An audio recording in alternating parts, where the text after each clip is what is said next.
نحمده ونصلي على رسوله الكريم اما بعد فاعوذ بالله من الشيطان الرجيم بسم الله الرحمن الرحيم رب اشرح لي صدري ويسر لي امري واحلل عقدة من لساني يفقهوا قولي ربي زدني علما۔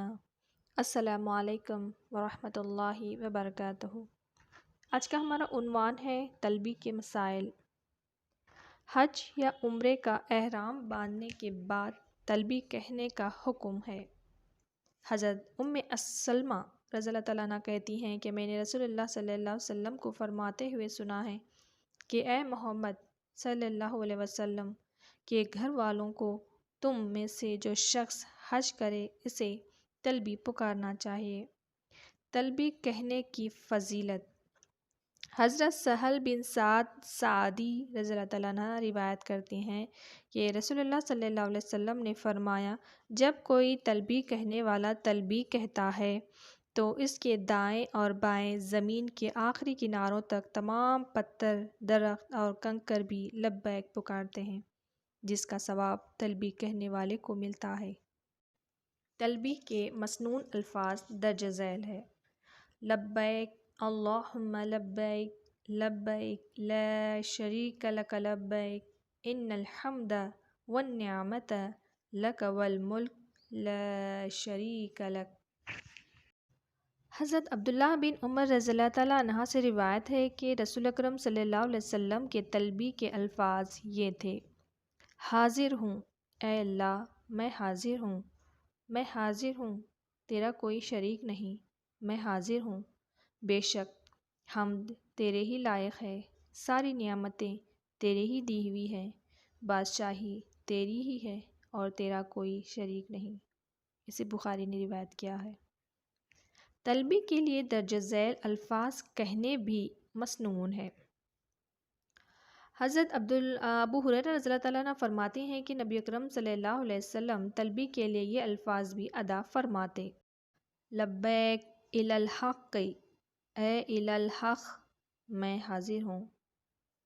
حج کا احرام باندھنے اور تلبی کہنے کے بعد ایک مرتبہ اللہم حجۃ لا ریاء فیہا ولا سمعۃ کہنا مسنون ہے۔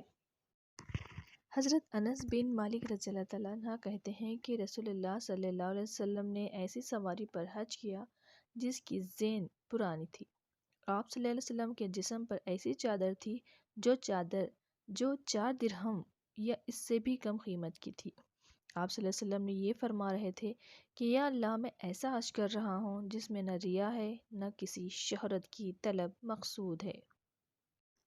تلبیہ کہنے کے بعد جنت حاصل کرنے اور جہنم سے پناہ مانگنے کی دعا کرنا مسنون ہے۔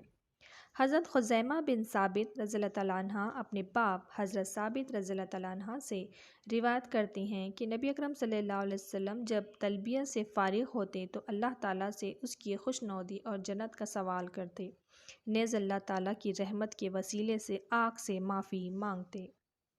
تلبیہ کے بعد انی ارید الحج فیسرہ لی کے الفاظ کہنا سنت سے ثابت نہیں۔ بلند آواز سے تلبیہ کہنا حج کے اجر و ثواب میں اضافے کا باعث ہے۔ حضرت ابو بکر صدیق رضی اللہ تعالیٰ عنہ سے روایت ہے کہ رسول اکرم صلی اللہ علیہ وسلم سے دریافت کیا گیا، کون سا حج افضل ہے؟ آپ صلی اللہ علیہ وسلم نے ارشاد فرمایا، جس میں بلند آواز سے تلبیہ پکارا جائے اور قربانی دی جائے۔ صرف مردوں کو بلند آواز سے تلبیہ پکارنا چاہیے۔ حضرت خلاد بن صعب رضی اللہ تعالیٰ عنہ اپنے باپ حضرت صعب رضی اللہ تعالیٰ عنہ سے روایت کرتے ہیں کہ نبی اکرم صلی اللہ علیہ وسلم نے فرمایا، میرے پاس جبرائیل علیہ السلام آئے اور مجھے اللہ کی طرف سے حکم دیا کہ میں اپنے اصحاب کو حکم دوں کہ وہ تلبیہ بلند آواز سے کہیں۔ عورت کو بلند آواز سے تلبیہ نہیں کہنا چاہیے بلکہ صرف اتنی آواز سے جسے وہ خود سن سکے۔ حضرت ابو ہریرہ رضی اللہ تعالیٰ عنہ سے روایت ہے کہ نبی اکرم صلی اللہ علیہ وسلم نے فرمایا، نماز میں امام کے بھولنے پر مردوں کے لیے سبحان اللہ کہنا ہے اور عورتوں کے لیے ہاتھ پر ہاتھ مارنا ہے۔ اسے مسلم نے روایت کیا ہے۔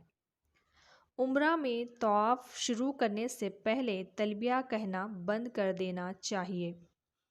حضرت عبداللہ بن عباس رضی اللہ تعالیٰ عنہ سے روایت ہے کہ نبی اکرم صلی اللہ علیہ وسلم عمرہ میں حجر اسود کا استلام کرتے ہی تلبیہ کہنا بند کر دیتے۔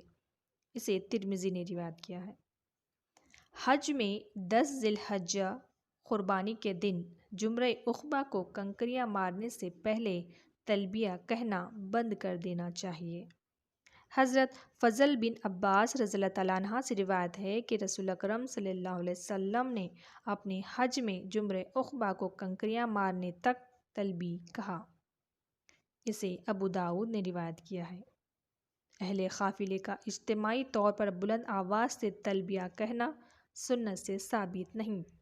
وآخر دعوانا ان الحمد للہ رب العالمین۔